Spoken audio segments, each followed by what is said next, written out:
मैं नर्मदा जी नहीं आता, शायद माई ने बुलाया, क्योंकि मैं कुछ भी नहीं जानता था। और जो आके नर्मदा जी फील करा, वो वाकई बाकी सब राज्य या जगह पे घूमते हुए नहीं महसूस करा था। मतलब वो जीवन का एक नया उत्साह, वो बोझहीन होने का, वो निर्भर होने का, वो उत्सुक होने का, वो दोस्त बनाने वाला फिर से पैदा होना शुरू हुआ, जो कहीं दब गया था। क्योंकि मैं एक लॉ इन्फोर्समेंट एजेंसी का मेंबर था। लॉ इन्फोर्स करने के लिए मेरे को कई बार बहुत ही हार्डली बिहेव करना पड़ता था, रूडली, जो कि मजबूरी थी मेरी, और मैं ऐसा होना नहीं चाहता था। मैं वापस से उस मधुरता में आना चाह रहा था जो मेरे को कभी मधुर किया करता था भीतर। मैं चाहता था कि वाकई जिन बड़े लोगों के साथ या साथ वालों के साथ रहा, कौन कौन सा लम्हा खूबसूरत रहा, मैंने उसको बनाना शुरू करा, क्योंकि वो सोशल प्रोटोकॉल में वो बन नहीं पा रहा था। कहा जाता है कि भोग में रोग का भय है, ऊंचे कुल में पतन का भय है, धन में राजा का, मौन में दीनता का, बल में शत्रु का और रूप में वृद्ध अवस्था का भय है। शास्त्र में वाद विवाद का, गुण में दुष्टजन का तथा शरीर में काल का भय है। इस प्रकार संसार में मनुष्य के लिए सभी वस्तु भयपूर्ण हैं। भय से रहित तो केवल वैराग्य ही है, जो हमारे आनंद महाराज को प्राप्त हो गया है। कभी कभी हम अपनी स्थिति को बदलने के लिए वास्तव में कुछ नहीं कर सकते हैं। जीवन में कुछ बातें हमारे नियंत्रण से बाहर होती हैं। इसमें प्रारब्ध का बहुत बड़ा रोल होता है। कहते भी हैं कि यदि आप ताकतवर बनना चाहते हैं तो भले बने, यदि आप शक्तिशाली बनना चाहते हैं तो दयालु बने, यदि आप धनी बनना चाहते हैं तो उदार बने, अगर आप स्मार्ट बनना चाहते हैं तो सरल बने, और यदि आप जीवन से मुक्त होना चाहते हैं तो स्वयं को जानें। हमारे आनंद महाराज ने स्वयं को जान लिया है। महाराज जी एक सरकारी बड़े ऑफिसर के संपन्न परिवार के बेटे हैं। बीएससी ऑनर्स करने के बाद होम्योपैथिक में एमडी की डिग्री लेकर एसएससी क्लियर करने के बाद सीबीआई में इंस्पेक्टर बन गए।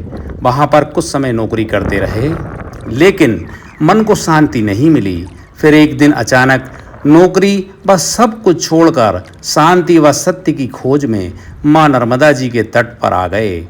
आज हम महाराज जी के दर्शन करते हैं, उनसे आशीर्वाद ग्रहण करते हैं और उनसे मार्गदर्शन प्राप्त करते हैं। नर्मदे हर।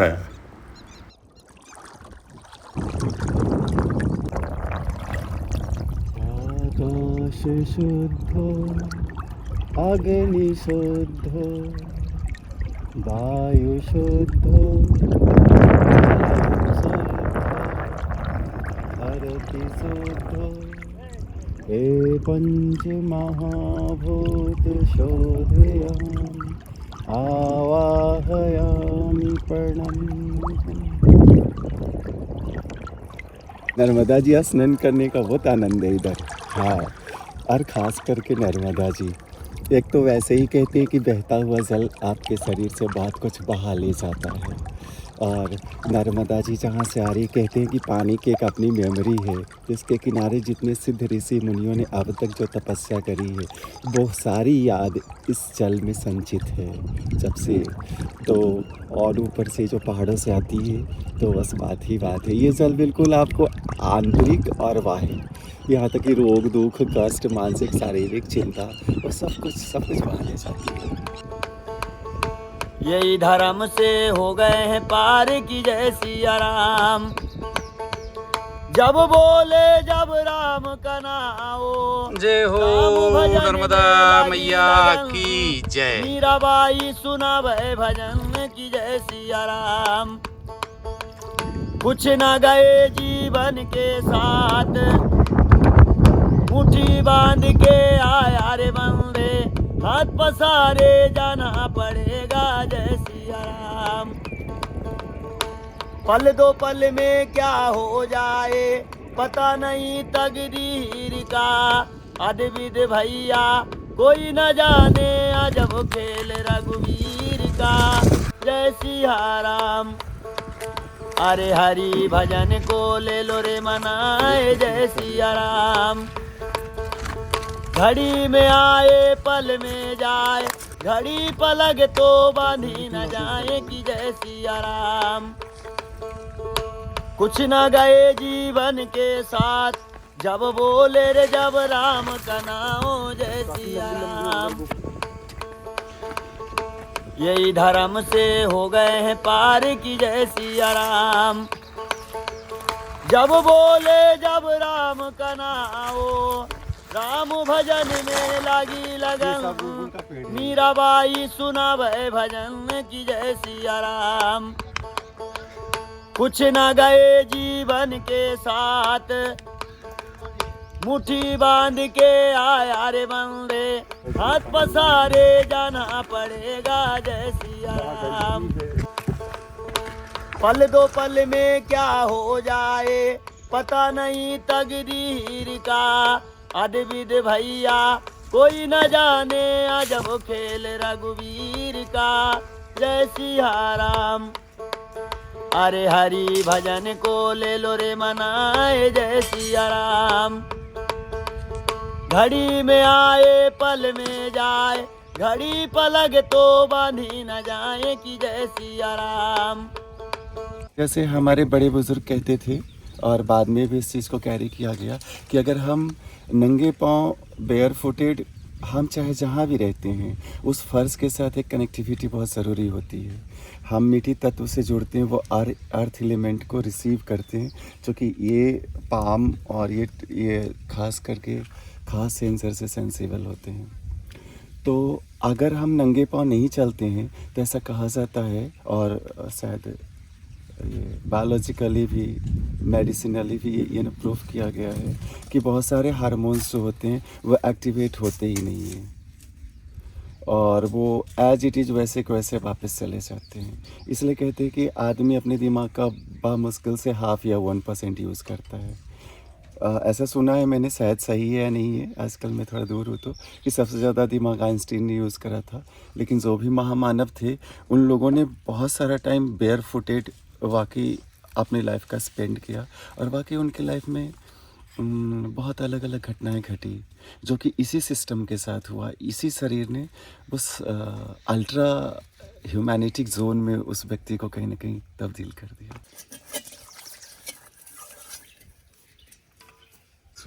माँ नर्मदा जी के तट पर जब भी हम सिद्ध साधु संतों के पास आते हैं, चाहे पहाड़ की कंदराओं में रहें चाहे गुफाओं में रहें, तो भक्तों को बहुत ही प्रेम भाव से चाय प्रसादी और भोजन प्रसादी भी कराते हैं। ये साधु संतों की बहुत अद्भुत महिमा है। गुरुजी चाय में अदरक डाल रहे हैं। जी, वैसे शायद आपके घर भी चाय में अदरक डलती है। जी जी गुरुजी डलती है। बहुत बढ़िया, हम भी घर से ही सीख के आए थे जी। ये वाकई जी पहले था ऐसा कि ये खुली हवा, मतलब आसमान हो, थोड़ी धूप हो, ये हवा हो, ये कहते हैं भोजन और पानी आसपास के माहौल की तासीर को एब्जॉर्ब कर लेते हैं। तो इसलिए भोजन को और पानी के लिए खास जगह बनाए जाते थे हमारे कल्चर में, ताकि वहाँ पे ऐसी वाइब्स हो, ऐसी जीवन ऊर्जा हो, इतनी स्थिरता और प्रेम से। कहते थे कि तकरीबन 24 घंटे पहले पानी वो मूल स्रोत से भर के लाते थे और स्थिर होने के लिए रख देते थे। स्वस्तिक और कुकू लगा देते थे, एक दीपक जला देते थे, एक फूल पानी पे रख देते थे, और 24 घंटे बाद उतने ही अदब के साथ लेते थे, क्योंकि ये अपना जीवन बनाते हैं। और कहते हैं 72% हिस्सा हमारे शरीर में है। तो अगर हम 72% को अगर हम बैलेंस करें, जैसे बड़े लोग कहे गए, मैं कुछ अपनी तरफ से नहीं कह रहा, मैंने और लोगों का सुना और पढ़ा और देखा, तो उसमें उन्होंने यही कहा कि अगर आप सिर्फ जल तत्व को ही बैलेंस कर लेते हैं, सिर्फ पानी के साथ आप अच्छे से व्यवहार करना सीख जाते हैं, तो आपका 72% हिस्सा जैसे ही बैलेंस होगा तो आप 60% से आप ऊपर हो गया। फर्स्ट डिवीजन से कहीं आप ऊपर परफॉर्म करते हैं। ऐसे हम कहीं 30-40 में लगे रहते हैं। तो सिर्फ जल तत्व को घर में व्यवस्थित किया जाए तो कहते हैं इवन फैमिली, आप विद इन प्रेमाइसेस और विदाउट प्रेमाइसेस, हम दोनों को ठीक कर सकते हैं। ये चाय बन गई आपकी गरम गरम, अभी थोड़ी उबलेगी। वो तो जिनके भक्त आप जैसे होते हैं वहाँ दूध की भी पिलाते हैं क्योंकि आप लोग जब जाते हैं उस वीराने में ले जाते हैं संसाधन, नहीं तो वो तो सीताराम पूरे रहते ही हैं, जी उससे जी आप भी जी। समझते हैं।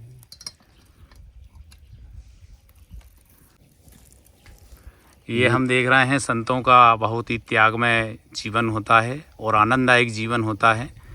दुनिया से विरक्त होकर, सारी सुख सुविधाओं से दूर होकर भगवान की तपस्या में और भजन में लीन रहते हैं। ये बहुत ही अद्भुत है साधु संतों की महिमा।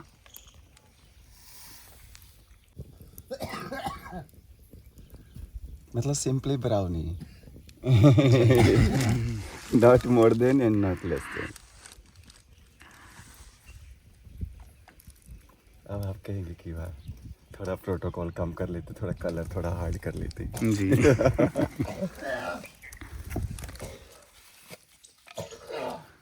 गुरुजी कह रहे हैं भाई चाय की पत्ती और मिलाता हूँ मैं। चाय की कलर शानदार दिख रही है। अच्छा गुरुजी, जब भी हम साधु संतों के आश्रम में जाते हैं मैया के तट पर, जी, तो सब संत चाय क्यों पिलाते हैं?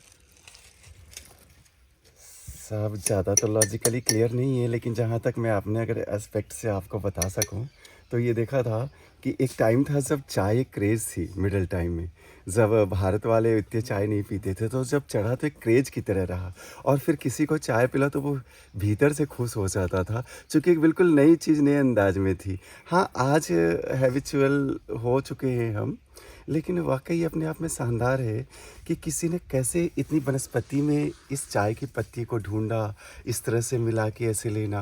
ये मानव सभ्यता की अमूल्य देन है, तो हम न कैसे एंजॉय करें। इसलिए साधु संत देते हैं ताकि भीतर कुछ खूबसूरत बन सके इस मिठास के साथ। जी। यहाँ पे सब बहुत सारे पौधे हैं, जैसे यही पे ये तो बिल्व जंगल, बिल्व वन है ही ये पूरा, देख ही रहे हैं। और पारिजात, और वो क्या बोलते हैं उसको, गूगल के पेड़ हैं, गूगल की लकड़ी है, बिल्कुल रखते हैं, उसकी खुशबू बिल्कुल ऐसी फैली। गूगल, बेल और पारिजात को रख दे, हर तरह की खूबसूरत खुशबू वो देते हैं साथ। अच्छी चाय बनी है वैसे, आप टेस्ट करके देख सकते हैं।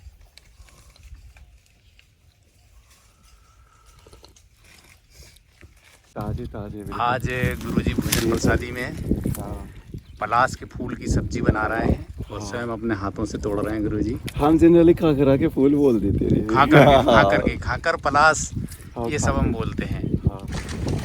आप simply as a protocol follow करके कभी हाँ जी भी कह लिया करे।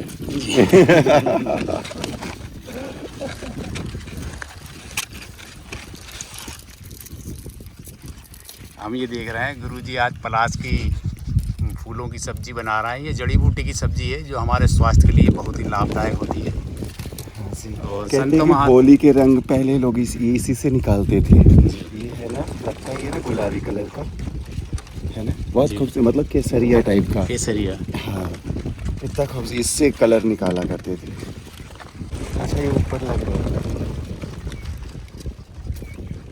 अदरवाइज जनरली अब दिखने को नहीं मिल रहे हैं। कहते हैं इसके बहुत सारे औषधीय गुण हैं। जी।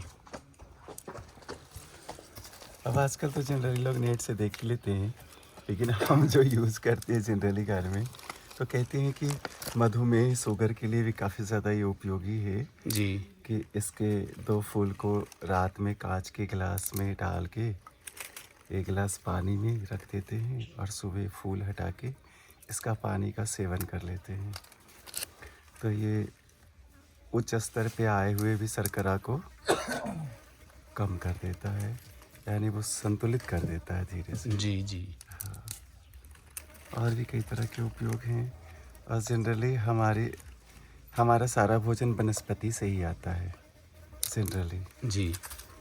तो वनस्पति तो कहीं ना कहीं उपयोग है। आज तक जो भी हमारे वैज्ञानिक या रिसर्चर जितना खोज पाए हैं, वाकई वो आने वाले टाइम में, जैसे पीछे भी हुआ है, अपनी ही फिलॉसफी को वो चेंज करता है साइंस, क्योंकि उसे इतना पता होता है कि अब तक सिर्फ इतना ढूंढा गया है। लेकिन अध्यात्म जिसे कहते हैं वो एक सुपर साइंस है। आज की साइंस एक टेल के समान कह सकते हैं, जो वाकई लॉजिकली इंटरप्रेट करती है कि वाकई ये है क्या। और जैसे एक जीवन जो बह रहा है, जिसमें ये बड़ा हुआ और हम भी बड़े हुए हैं, और ये कैसे हमारे अंदर जाके हमारा हिस्सा बन जाता है, बिना किसी ऑब्जेक्शन के ये अपने आप को पूर्ण समर्पित कर देता है। तो ये बाहर की प्रकृति अंदर जाके भीतर की प्रकृति का निर्माण कर देती है। हाँ, पहले भी 2-3 बार धो चुके, अब इसको थोड़ा साफ कर लेते हैं ताकि कीड़े नहीं रहेंगे, क्योंकि ये खूबसूरत भी और ज़्यादा हो जाती है। आप देख रहे हैं पहले से ज़्यादा अब कैसा ये बिल्कुल खिला खिला सा हो चुका है। जो खाकर के फूल, जिनको हम पलाश के फूल भी कहते हैं, इसमें हरी मिर्ची, हरा धनिया, अदरक, जीरे, राई, इन सब का बघार लगता है। चूँकि नर्मदा जी के किनारे प्याज और लहसुन का उपयोग नहीं होता है, नहीं तो इसमें प्याज और लहसुन का उपयोग करके बहुत ही स्वादिष्ट सब्जी बनती है। लेकिन मैं इस लक्ष्य के साथ निकला कि सच में इंसानी जीवन होता क्या है और इसकी संभावना कहाँ तक है। और जब अपने हम घरेलू माहौल में रहे और उस परवरिश में, तो उसमें पता चला था कि आप एक सोर्स ऑफ अर्निंग पर्सन के रूप में होते हैं और एक सोशल इवैल्यूएशन आपको मिलते हैं। शायद हम इसी की लस्ट रखते हैं कि हमारी लाइफ में ये हो। अब पता चला कि उसके अलावा भी कुछ और भी चाहिए, तो इसलिए अगले कदम की ओर जो हम इधर आए हैं वो सिर्फ खोज थी। पहले उन सब विषयों में उन सब तरीक़ों से थी, अब कुछ और जो विषय हैं उनमें संभावना जो बन रही थी उधर ढूंढने आए। तो ये मेरे को नहीं लगता है कि साधु संत हम बनते हैं। हमें तो लगता है कि हम जैसे जैसे गहरे होते हैं और वो जो गहराई है, तो कहते हैं कि इसका इंसानी जीवन सध गया तो उसको साधुता मिलती है। एक इंसान के रूप में शायद सध जाना।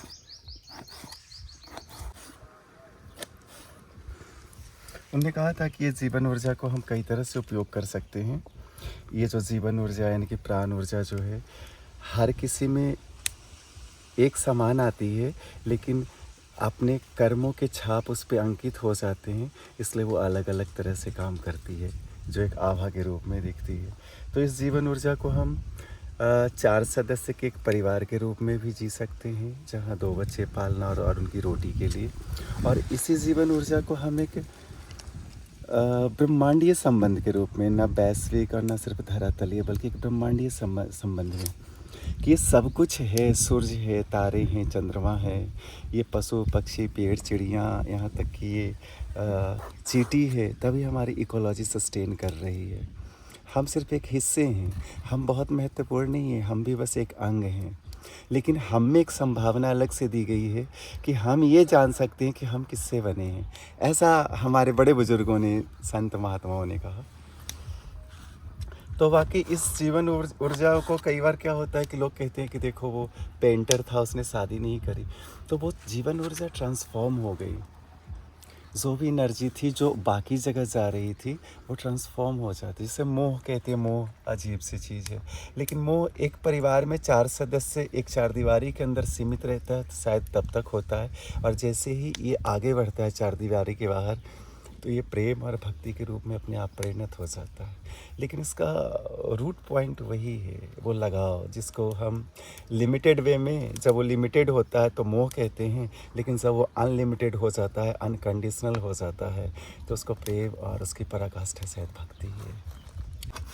12 साल में यज्ञोपवित्र संस्कार करने का, उपनयन संस्कार करने का मतलब यही था कि अब जो उसकी हार्मोनल पोटेंसी जो बॉडी में चेंज होगी, उसको हम एक तरीका दे दें कि वो उसी पाथवे पे फ्लो करेगी। अब चूँकि हम तरीका देते नहीं हैं, तो वो बस जैसे तैसे जाती है, तो फिर कहते हैं कि बच्चे ख़राब हो गए। हमने उनके जो ऊर्जा निर्गमन के जो रास्ते थे, हमने उनको कोई सुझाव नहीं दिया। अगर हम उस बच्चे को खड़े होने का सुझाव नहीं देते और वो जंगल में रहता, तो वो वाकई भेड़िए जैसा ही रहता। और ऐसे ही बच्चे मिले हैं।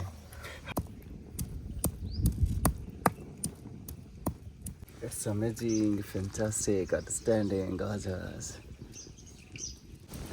हल्दी, धनिया, थोड़ा सा गरम मसाला और नाम मिर्च, लाल मिर्च। नाम मिर्च इसलिए रहा कि वो नाम की रहती है कि वही सेक्शन इनकम्प्लीट ना हो जी, जितने भी इंग्रेडिएंट्स हैं हो सके। अब ये टमाटर डाल दिए हैं गुरुजी ने, और अब ये मसाले में टमाटर को थोड़ी देर पकाएंगे, फिर इसके बाद इसमें आलू डालेंगे। फिर आलू डालने के बाद फिर इसमें पलास के फूल जो है डालते हैं, थोड़ी देर में ही पक जाते हैं क्योंकि काफ़ी नरम होते हैं पलास के फूल। ये पलास के फूल की सब्ज़ी। हम गुरुजी से पलास के फूल की सब्ज़ी और पलास के गुण और उनके औषधीय गुणों की जानकारी लेते हैं, क्योंकि गुरुजी हमेशा जंगल में ही रहते हैं और जंगल की जड़ी बूटियों का सेवन करते हैं। और आज गुरुजी ये जंगल की जड़ी बूटी है पलास के फूल की सब्ज़ी बना रहे हैं भोजन प्रसादी में, जो कि एक औषधीय भोजन प्रसादी है। अच्छा गुरुजी, जो आप जो सब्ज़ी बना रहे हैं पलास के फूल, जिनको हम खाकर के फूल भी कहते हैं, तो गुरुजी इसके औषधीय गुण के बारे में जानकारी बताइए ना गुरुजी। हाँ जी, आपने सही कहा, खाकर के फूल टेसू के फूल के नाम से जाने जाते हैं और बहुत सारे इसके औषधीय गुण हैं। और ये आयुर्वेद ने इसको प्रतिपादित करा। ये जैसे चमड़ी के रोग हैं, पेट की प्रॉब्लम है, यहाँ तक कि वो दस्त और पेचिस में भी, और पेट के कीड़े इसमें काफ़ी लाभप्रद हैं। ये शुगर जैसे डायबिटीज़ हो जाती है उसमें काफ़ी ज़्यादा है। हाँ जी, जैसे इसके और बहुत सारे उपयोग में कहते हैं, जैसे आपने पहले भी सुना ही, एंटी इन्फ्लेमेटरी, एंटी एलर्जिक, जैसे मूत्राशय या मूत्रनली के उसमें भी सूजन, दर्द और पेशाब की रुकावट वगैरह में ये ना बहुत फ़ायदेमंद है। ये एनाल्जेसिक है, एंटी ट्यूमर है, एंटी बैक्टीरियल है, एंटी माइक्रोबियल है, एंटी इन्फ्लेमेटरी तो ऑलरेडी है ही। और ये जनरली वो जो अपनी जो सेक्सुअल पोटेंसी होती है इसको काफ़ी ये प्लस कर देती है। ये शक्ति और न बीर्जवर्धक है। ये तो जियोलॉजिकली प्रूफ हो ही रहा है जिस तरह से यूज़ हो रहा है। और हमारा होम्योपैथ और आयुर्वेदिक तो है ही ऑलरेडी, एलोपैथिक में भी वो सारी वो वनस्पति से तो सारे रसायन उठा रहे हैं, जो भी केमिकल कंपोनेंट हम यूज़ कर रहे हैं वो एक एलोपैथिक हो गया, उसको जनरली हम मॉडिफाई वे में कर दिए। अच्छा, हम दर्शकगणों को ये बताना चाहेंगे कि हमारे गुरुजी ने होम्योपैथिक से एमडी की डिग्री ली है और काफ़ी जड़ी बूटियों का और काफ़ी डॉक्टरी नॉलेज रखते हैं हमारे गुरुजी। हाँ, होम्योपैथी की एक ब्रांच इलेक्ट्रो होम्योपैथी एक्चुअली ये बॉडी के इलेक्ट्रोमैग्नेटिक फील्ड पे जनरली काम करती है कि मेल का राइट पार्ट जो होता है वो ना प्लस होता है, यानी धन ध्रुव का होता है, और लेफ्ट पार्ट ऋण ध्रुव का होता है। तो उसको बैलेंस करने के लिए कि अगर राइट पार्ट में प्रॉब्लम है तो कौन सी निगेटिव पोटेंसी दी जाए, लेफ्ट पार्ट में प्रॉब्लम है कौन सी पॉजिटिव पोटेंसी दी जाए, कैसी ग्रेविटी है, जैसा फिनोमिनन और सिम्टम होता है उसके अनुसार हम इसको यूज़ करते हैं, जिसमें ये सारी चीज़ें यूज़ होती है। अब इसका ठीक है, इसका बोटेनिकल नेम भी इसमें देता है, जैसे तुलसी का है ना ओसिमम सैंक्टम, तो इसका ही बोटेनिकल नेम है और इसका एक पर्टिकुलर वो क्या है मेडिसिन है, मुझे याद नहीं है। क्योंकि मैं समाज की मुख्य धारा से कई दिनों से मैं अलग हो गया हूँ, जो समाज का मेन स्ट्रीम है उससे, तो मैं किसी और एक दूसरे डायमेंशन में काम करना स्टार्ट करा, जो कि कहीं ना कहीं वो इंटरनल डायमेंशन है। हम जनरली एक्सटर्नल डायमेंशन को ही डेकोरेट और मॉडिफाई करते हैं, लेकिन जो हमारी फीलिंग्स है वो जनरली इंटीरियर है और ये हमारी फीलिंग्स तक को बेहतर करता है। इसलिए ये चीज़ें ज़रूरी है, क्योंकि हमारे बॉडी में जो केमिकल कंपोजिशन है, उसकी जो पोटेंसी है, उसका जो रेशियो है, अगर वो प्रॉपर है तो हम बिल्कुल बैलेंस वे में हम रिस्पॉन्ड करते हैं। हम जैसे ही इम्बैलेंस होते हैं तो हम रिएक्ट करना स्टार्ट कर देते हैं। तो मौसमी चीज़ों के साथ होना हमें हर मौसम के प्रति अनुकूलित कर देता है। हम एक इको फ्रेंडली की तरह काम करते हैं। हमारे दर्शक गणों से निवेदन है कि वीडियो अधिक लंबा हो जाने के कारण वीडियो का शेष भाग अगले सोमवार देखिए। नर्मदे हर।